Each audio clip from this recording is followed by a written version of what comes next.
السلام علیکم ورحمۃ اللہ وبرکاتہ۔ سلطان ایوبی نے مصر کی امارت سنبھالی تو اس کی پہلی ٹکر ناجی سے ہوئی۔ سلطان ایوبی نے نور الدین زنگی مرحوم سے منتخب اور جاں باز دستوں کی کمک منگوا کر مصر کی 50,000 سوڈانی فوج توڑ دی۔ اس کے بعد سالاروں کو قید میں ڈال دیا اور نئی فوج تیار کر لی۔ تھوڑے ہی عرصے بعد اس نے یہ حکم نامہ جاری کیا کہ سوڈان کی اس معزول فوج کے جو لوگ حلف وفاداری کے ساتھ خلوص نیت سے مصری فوج میں شامل ہونا چاہیں انہیں بھرتی کر لیا جائے۔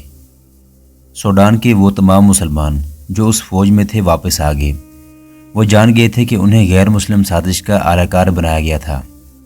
سلطان ایوبی کی فوج میں شامل ہو کر انہوں نے جب صلیبیوں کے خلاف 2-3 مارکے لڑے اور سلطان ایوبی کو انہوں نے قریب سے دیکھا تو ان کا ایمان تازہ ہو گیا۔ فوجی ٹریننگ کے ساتھ ساتھ انہیں دین و ایمان اور ملی وقار کے واعظ بھی سنائے جاتے اور انہیں بتایا جاتا تھا کہ ان کا دشمن ان کے مذہب کا دشمن ہے، جس کی نظر میں اسلام کی بیٹیوں کی کوئی عزت اور عصمت نہیں۔ اب سلطان ایوبی کی جو فوج عرب میں لڑ رہی تھی اس میں خاصی نفری سوڈانی مسلمانوں کی تھی۔ قاہرہ کی انٹیلیجنس اس صورتحال سے بے خبر تھی کہ سوڈان کی حکومت وہاں کے مسلمانوں کو کئی ایک طریقوں سے قائل کرنے کی کوشش کر رہی ہے کہ مصری فوج میں جانے کی بجائے سوڈان کی فوج میں بھرتی ہوں۔ سوڈانیوں نے مسلمانوں پر تشدد کر کے بھی دیکھ لیا تھا۔ اس کے نتیجے میں سوڈان کا ایک اعلیٰ فوجی افسر خفیہ طریقے سے قتل ہو گیا تھا۔ سوڈان نے اس علاقے میں باقاعدہ فوج بھیجی تھی۔ مسلمانوں نے اسے پہاڑوں اور وادیوں میں بکھیر کر مار ڈالا یا بھگا دیا تھا۔ مسلمانوں کو علاقے کا فائدہ حاصل تھا۔ چٹانیں اور پہاڑیاں انہیں آڑ مہیا کرتی اور تحفظ دیتی تھیں۔ یہ مسلمان جنگجو بھی تھے۔ سلطان ایوبی نے ان کے ساتھ علی بن سفیان کے شعبے کی وساطت سے رابطہ قائم رکھا ہوا تھا۔ مصری تاجروں کے قافلوں کے ذریعے ان مسلمانوں کو اتنا اسلحہ دے دیا تھا جس سے وہ سال بھر کے محاصرے میں لڑ سکتے تھے۔ انہیں چھوٹی منجنیقیں اور آتش گیر مادہ بھی پہنچا دیا گیا تھا جو لوگوں نے گھروں میں چھپا رکھا تھا۔ سلطان ایوبی کے منصوبے میں یہ شامل تھا کہ جنگی کارروائی سے یا دیگر ذرائع سے اس علاقے کو مصر میں شامل کرنا ہے تاکہ یہ مسلمان صحیح معنوں میں آزاد ہو جائیں۔ یہ علاقہ سرحد سے آدھے دن کی مسافت پر تھا۔ علی بن سفیان نے وہاں اپنے جاسوس بھیج رکھے تھے جو محض مخبر نہیں تھے، تجربہ کار لڑاکے اور چھاپہ مار تھے۔ یہ مسلمان عسکری نوعیت کا خزانہ اور بڑی کارآمد جنگی قوت تھے، حالانکہ اس کی تعداد بمشکل 5,000 تھی۔ انہیں چھوڑ کر سوڈان کے پاس حبشی رہ جاتے تھے جن کے ہاں کوئی عسکری تاریخ اور جنگی روایت نہیں تھی۔ وہ ملازموں کی حیثیت سے لڑتے تھے۔ میدان جنگ میں ان کا رویہ یہ ہوتا تھا کہ ان کے دشمن کے پاؤں اکھڑنے لگیں تو شیر ہو جاتے تھے، اور اگر دشمن کا دباؤ بڑھ جائے تو محتاط ہو کر لڑتے اور پیچھے ہٹنے لگتے تھے۔ ان کی ٹریننگ کے لیے صلیبی پہنچ گئے تھے یا مصری فوج کے 2-3 غدار سالار زر و جواہرات کے لالچ میں سوڈان چلے گئے تھے۔ صلیبیوں اور ان کے مصری سالاروں کی بدولت سوڈان کی فوج میں کچھ اہلیت پیدا ہو گئی تھی۔ یہی وجہ تھی کہ سوڈانی حکومت مصر پر کھلا حملہ کرنے سے گھبراتی تھی، اور یہی وجہ تھی کہ وہ مسلمانوں کو اپنی فوج میں شامل کرنے کی کوشش کر رہی تھی۔ صلیبی مشیر جانتے تھے کہ 50,000 حبشیوں کی نسبت 5,000 مسلمان کافی ہیں۔ علی بن سفیان کو اطلاع ملی کہ مسلمانوں کے سوڈانی علاقے میں یہ واقعہ ہوا ہے کہ سوڈان کے قید خانے کے ایک سپاہی نے سوڈانی فوج کے کماندار کو قتل کر دیا اور مسلمانوں کے علاقے میں پناہ لے لی ہے۔ یہ خبر لانے والے جاسوس نے علی بن سفیان کو پورا واقعہ سنایا۔ اس نے اس سپاہی سے تصدیق کر لی تھی۔ سپاہی سے اس نے یہ بھی معلوم کر لیا تھا کہ اسحاق نام کا کماندار قید خانے میں زندہ ہے، اور اسے اس مقصد کے لیے تیار کرنے کے لیے قید خانے میں اذیتوں کا نشانہ بنایا جا رہا ہے کہ وہ مسلمانوں کو سوڈان کا وفادار بنا دے۔ جاسوس نے یہ بھی بتایا کہ اس علاقے پر اسحاق کا اثر و رسوخ ہے۔ یہ ضروری معلوم ہوتا ہے کہ اسحاق کو قید خانے سے رہا کرایا جائے۔ علی بن سفیان نے جاسوس سے پوری رپورٹ لے کر مصر کے قائم مقام امیر العادل سے کہا، آپ جانتے ہیں کہ قید خانوں میں کیسا کیسا تشدد کیا جاتا ہے۔ ہم بھی تشدد کرتے ہیں، پتھر بھی بول پڑتے ہیں۔ کہیں ایسا نہ ہو کہ اسحاق سوڈانیوں کے رنگ میں رنگا جائے۔ یہ بھی معلوم ہوا ہے کہ ہمارے 2-3 اور مسلمان کماندار قید خانے میں ہیں، سب پر تشدد کیا جا رہا ہے۔ میں تو یہاں تک مشورہ دینے کو تیار ہوں کہ اپنے کچھ چھاپہ مار مسلمانوں کے علاقے میں بھیج دیے جائیں۔ میں یہ خدشہ دیکھ رہا ہوں کہ اپنے کماندار کے قتل کا انتقام لینے کے لیے سوڈانی فوج مسلمانوں پر حملہ کر دے گی۔ دوسرے ملک میں چھاپہ مار بھیجنے کے لیے ہمیں ہر پہلو پر غور کرنا پڑے گا، العادل نے کہا۔ اس کا نتیجہ کھلی جنگ بھی ہو سکتا ہے۔ ہمارے پاس غور کرنے کے لیے وقت نہیں، علی بن سفیان نے کہا۔ ہمیں فوری طور پر کارروائی کرنی پڑے گی۔ کسی ذہین قاصد کو پیغام دے کر محترم سلطان کی طرف بھیجا جائے اور ان سے حکم لیا جائے، اور دوسری یہ کہ میں خود سوڈان میں داخل ہو کر مسلمانوں کے علاقے میں چلا جاؤں۔ وہاں کے حالات کا جائزہ لینا ضروری ہے۔ صحیح خاکہ صرف میری آنکھ دیکھ سکتی ہے۔ ہو سکتا ہے وہاں فوج حملہ نہ کرے، وہاں صلیبی موجود ہیں۔ وہ مسلمانوں کو توہم پرستی میں مبتلا کر کے ان کے نظریات اور عقیدوں کا رخ پھیر سکتے ہیں۔ مسجدوں میں اپنے مولوی بھیج کر لوگوں کو گمراہ کر سکتے ہیں۔ وہ ایسی چالیں مصر کے اندر آ کر بھی کر چکے ہیں۔ مجھے یہی ڈر ہے کہ مسلمانوں کے عقیدے اور ملی جذبے پر حملہ ہوگا۔ آپ جانتے ہیں کہ ہماری قوم میں یہ خامی ہے کہ دشمن کی جذباتی اور ہیجانی باتوں میں جلدی آ جاتی ہے۔ دشمن دیکھ چکا ہے کہ مسلمان کو میدان جنگ میں مارنا آسان نہیں۔ عقیدوں اور نظریات کی مارکہ آرائی میں دشمن ایسے ہتھیار استعمال کرتا ہے کہ مسلمان ڈھیر ہو جاتے ہیں۔ اگر آپ اجازت دیں تو میں وہاں چلا جاؤں اور آپ ابھی ایک قاصد سلطان محترم کی طرف روانہ کر دیں۔ آپ کی غیر حاضری میں آپ کی ذمہ داریاں کون سنبھالے گا؟ غیاث بلبیس، علی بن سفیان نے جواب دیا۔ اس کے ساتھ میرا ایک معاون زاہدین رہے گا۔ آپ کو میری غیر حاضری محسوس نہیں ہوگی؟ بہت بری طرح محسوس ہوگی، العادل نے کہا۔ آپ دشمن کے ملک میں جا رہے ہیں۔ اگر واپس نہ آ سکے تو مصر اندھا اور بہرا ہو جائے گا۔ میں نہ ہوا تو قوم مر نہیں جائے گی، علی بن سفیان نے مسکرا کر کہا۔ افراد قوموں کی خاطر مرتے رہیں تو قومیں زندہ رہتی ہیں۔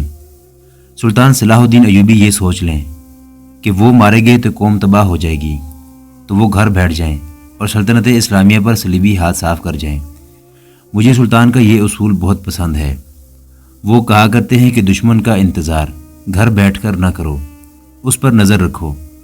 وہ تیاری کی حالت میں ہو تو اس کے پہلو یا عقب میں چلے جاؤ۔ میں اسی اصول پر سوڈان جا رہا ہوں۔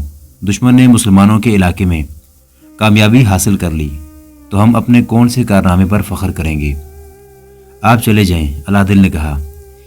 یہ کہنے کی ضرورت نہیں کہ احتیاط لازمی ہے۔ میں سلطان کے نام پیغام لکھ کر بھیج دیتا ہوں۔ علی بن سفیان سوڈان میں داخل ہونے کی تیاری کرنے چلا گیا۔ العادل نے کاتب کو بلایا اور سلطان ایوبی کے نام پیغام لکھوانے لگا۔ اس نے سوڈان سے مسلمانوں کے علاقے کی اطلاع تفصیل سے لکھوائی۔ یہ بھی لکھوایا کہ یہ پیغام آپ تک پہنچنے سے پہلے علی بن سفیان سوڈان میں جا چکا ہوگا۔ العادل نے علی بن سفیان کے مشورے بھی لکھوائے اور سلطان صلاح الدین ایوبی سے پوچھا کہ کیا کرنا چاہیے۔ قاصد کو پیغام دے کر العادل نے اسے کہا کہ اسے ہر چوکی سے گھوڑا بدلنا ہے اور گھوڑے کی رفتار کسی بھی حالت میں سست نہیں ہوگی۔ کھانا پینا دوڑتے گھوڑے پر ہوگا۔ اگر راستے میں دشمن کے چھاپہ ماروں کا خطرہ ہوا تو قاصد پیغام ضائع کر دے گا۔ ان ہدایات کے ساتھ قاصد کو روانہ کر دیا گیا۔ عمر درویش شہر سے بہت دور نکل گیا تھا۔ اس کے ارد گرد کوئی آبادی نہیں تھی۔ سورج غروب ہو رہا تھا۔ عمر رات کے قیام کے لیے کوئی موزوں جگہ دیکھ رہا تھا۔ دور سے درخت نظر آئے جہاں پانی بھی ہو سکتا تھا، لیکن اس کے پاس پانی کا ذخیرہ موجود تھا۔ اونٹوں کو پانی کی ضرورت نہیں تھی۔ وہ نخلستان سے دور قیام کرنا چاہتا تھا تاکہ صحرائی ڈاکوں سے بچا رہے۔ اس کے ساتھ عاشی تھی جو سیاہ برقعے میں مستور تھی۔ یہ قیمتی لڑکی تھی۔ کسی ڈاکو کی نظر پڑ جانے سے اس کا بچنا ناممکن تھا۔ اسے ایک جگہ اور نظر آ گئی۔ اس نے اونٹ روکے اور وہیں خیمہ گاڑ لیا۔ اسے 2 شتر سوار اپنی طرف آتے نظر آئے۔ عاشی کو اس نے خیمے میں بھیج کر پردے گرا دیے اور خود باہر کھڑا ہو گیا۔ اس کے جوغے میں تلوار چھپی ہوئی تھی، خنجر بھی تھا، اور خیمے میں 2 کمانیں اور بہت سے تیر بھی تھے۔ شتر سواروں کو اپنی طرف آتا دیکھ کر وہ سوچنے لگا کہ یہ ڈاکو ہوئے تو کیا وہ ان کا مقابلہ کر سکے گا؟ اسے یہ اطمینان تھا کہ عاشی صرف دل بہلانے والی لڑکی نہیں، وہ لڑ بھی سکتی ہے۔ تیر اندازی کی بھی اسے تربیت حاصل تھی۔ وہ صلیبیوں کی تیار کی ہوئی تقریب کار لڑکی تھی۔ شتر سوار آ رہے تھے۔ عمر درویش نے منہ انہیں کی طرف رکھا اور عاشی سے کہا، کمان میں تیر ڈال لو، اگر یہ ڈاکو نکلے تو پردے کے پیچھے سے تیر چلا دینا۔ شتر سوار خیمے کے قریب آ کر رکے۔ ایک نے اونٹ کی پیٹھ سے ہی پوچھا، تم کون ہو، کہاں جا رہے ہو؟ عمر درویش نے ہاتھ آسمان کی طرف کر کے جھومتی ہوئی آواز میں کہا، جس کے سینے میں آسمان کا پیغام ہو اس کی کوئی منزل نہیں ہوتی۔ میں کون ہوں مجھے بھی معلوم نہیں، کبھی کچھ ہوا کرتا تھا۔ آسمان سے ایک پیغام آیا، میرے سینے میں اتر گیا، ذہن سے یہ نکل گیا کہ میں کون ہوں، میں کہاں جا رہا ہوں۔ میرے سینے میں جو روشنی اتر آئی ہے وہ بتا سکتی ہے، اس میں میرے ارادوں کا کوئی دخل نہیں۔ میں آگے جا رہا تھا، صبح کو شاید پیچھے چل پڑوں۔ دونوں اونٹوں سے اتر آئے۔ ایک نے کہا، آپ تو کوئی پیر پیغمبر معلوم ہوتے ہیں، ہم دونوں مسلمان ہیں، کیا آپ غیب کی خبر دے سکتے ہیں؟ ہم گناہ گاروں کو سیدھا راستہ دکھا سکتے ہیں۔ میں بھی مسلمان ہوں، عمر درویش نے وجد کی سی کیفیت میں کہا، تم بھی مسلمان ہو، مجھے تمہاری تباہی نظر آ رہی ہے۔ میں بھی تمہاری طرح پوچھتا پھرتا تھا کہ سیدھا راستہ کون سا ہے، کسی کو معلوم نہیں تھا۔ خون میں ڈوبی ہوئی لاشوں میں مجھے سبز رنگ کا ایک چکا اور اس میں سفید داڑھی والا ایک انسان کھڑا نظر آیا۔ اس نے مجھے لاشوں سے اٹھایا اور سیدھا راستہ دکھایا، پھر وہ لاشوں کے خون میں غائب ہو گیا۔ تم پہاڑیوں میں رہتے ہو تو صحراؤں میں چلے جاؤ، مصر کا نام دل سے اتار دو، وہ فرعونوں کا ملک ہے۔ وہاں جو بادشاہ آتا ہے اسے مصر کی مٹی اور وہاں کی ہوا فرعون بنا دیتی ہے۔ اب تو وہاں کا بادشاہ صلاح الدین ایوبی ہے۔ ایک شتر سوار نے کہا، وہ پکا مسلمان ہے، اس کا نام مسلمانوں جیسا ہے۔ عمر درویش نے ایسے لہجے میں کہا جیسے خواب میں بول رہا ہو، وہی تمہاری تباہی لا رہا ہے۔ تم جس مٹی سے پیدا ہوئے ہو اس کی عزت پر خون بہاؤ، تم سوڈان کے بیٹے ہو۔ مگر سوڈان کا بادشاہ کافر ہے، شتر سوار نے کہا، وہ مسلمان ہو جائے گا۔ عمر درویش نے کہا، وہ مسلمانوں کی راہ دیکھ رہا ہے، اس کی فوج کافروں کی فوج ہے، اس لیے وہ اسلام کا نام نہیں لیتا۔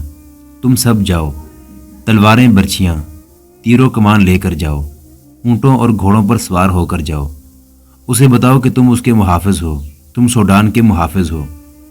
اس نے بلند آواز سے کہا، جاؤ، اٹھو، یہاں سے چلے جاؤ۔ دونوں اونٹوں پر سوار ہوئے اور چلے گئے۔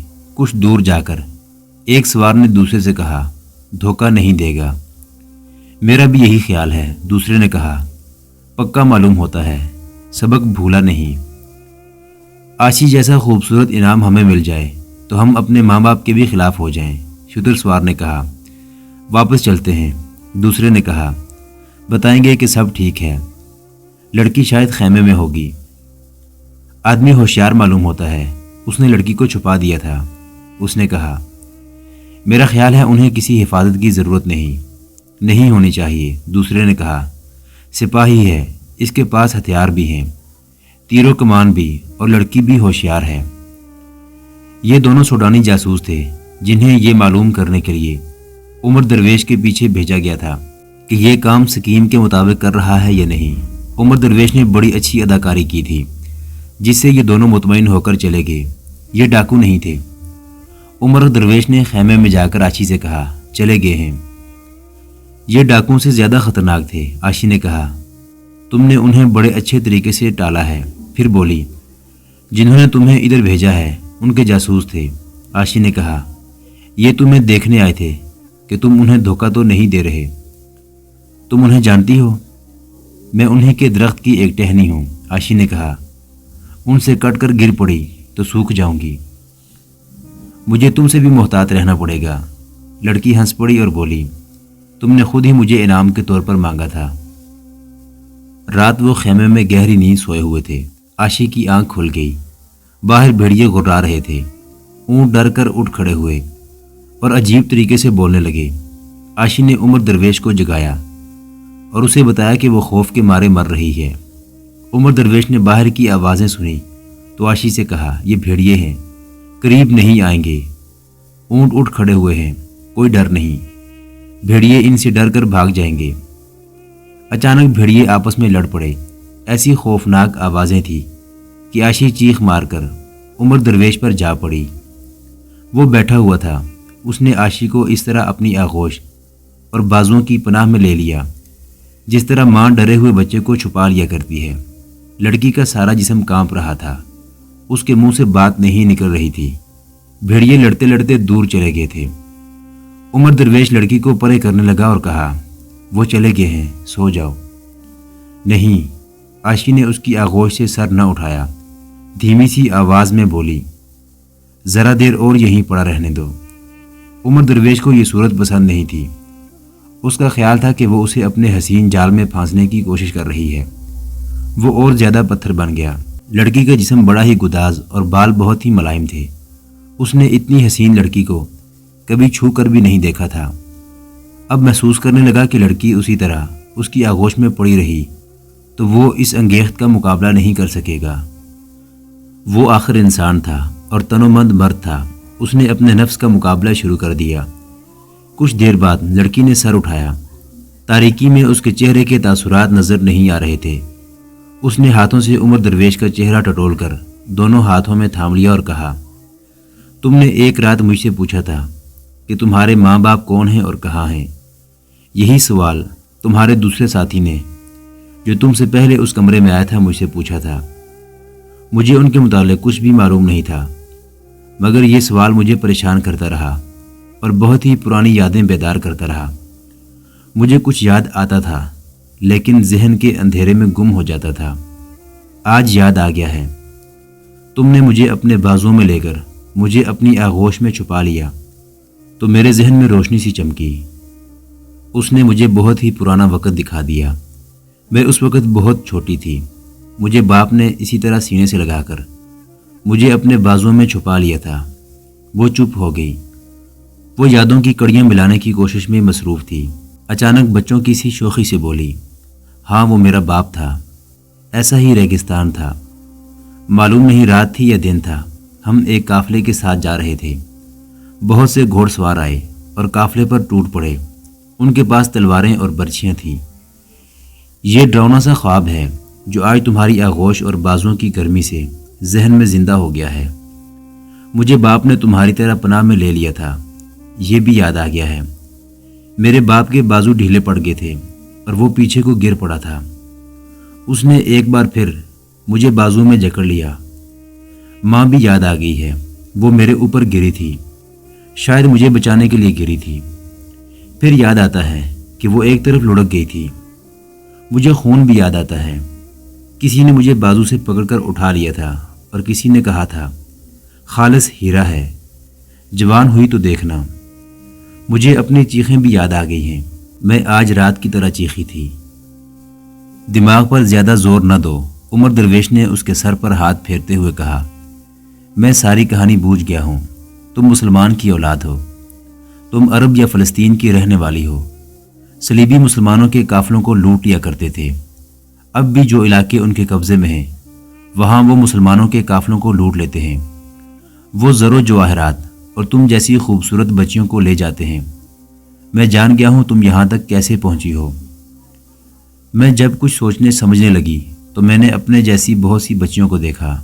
عاشی نے کہا، ہمیں بہت اچھا کھانا اور بہت خوبصورت کپڑے پہنائے جاتے تھے۔ گورے گورے آدمی اور عورتیں ہم سے بہت پیار کرتی۔ محترم ناظرین، سلطان صلاح الدین ایوبی کی تاریخ پر مشتمل سیریز دیکھنے کے لیے چینل کو سبسکرائب ضرور کر لیں۔ گزشتہ اقساط دیکھنے کے لیے چینل پر پلے لسٹ کا وزٹ کریں۔ ویڈیو کو لائک اور شیئر ضرور کیجیے۔ آج کی قسط کے بارے میں کمنٹ باکس میں اپنی رائے سے آگاہ ضرور کریں۔ اللہ آپ کا حامی و ناصر ہو۔